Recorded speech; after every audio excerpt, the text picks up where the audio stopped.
അറിയാത്തപ്പോ മറുപടി പറയാൻ CPM-ന് ധാർമ്മിക ഉത്തരവാദിത്വമില്ലേ? കൊല്ലം MLA കേരളത്തിന്റെ ചരിത്രത്തിൽ ഇന്ന് വരെ ഒരു MLA-മാർക്ക് ഇത്ര ആരോപണം വന്നിട്ടുണ്ടോ? ഉണ്ടോ?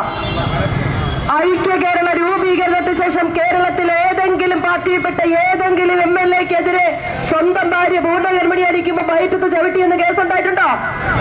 സ്വന്തം ഭാര്യയെ എന്താ പറയാ ചികിത്സയ്ക്ക് കൊണ്ടുപോയിട്ട് കാറിൽ കയറാൻ വന്ന ഭാര്യയെ കാറ് മുമ്പോട്ടെടുക്കും. 9 മാസം കുഞ്ഞിനെയും വയറ്റി ചുമന്ന് ആ ഭാര്യ മുമ്പോട്ട് നടക്കും. അപ്പോഴതാ ഭർത്താവ് കാറ് പിന്നോട്ടെടുക്കും, ഭാര്യ പിന്നോട്ട് നടക്കും.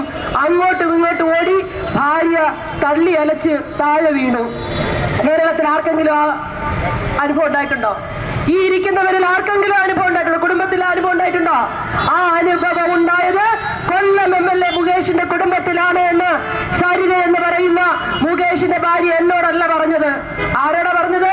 സംസ്ഥാന മന്ത്രിസഭയിലെ ആരോഗ്യ വനിതാ ശിശുക്ഷേമ വകുപ്പ് മന്ത്രി ബീന ജോർജിനോടാണ്. കേസെടുക്കണ്ടേ സാറേ?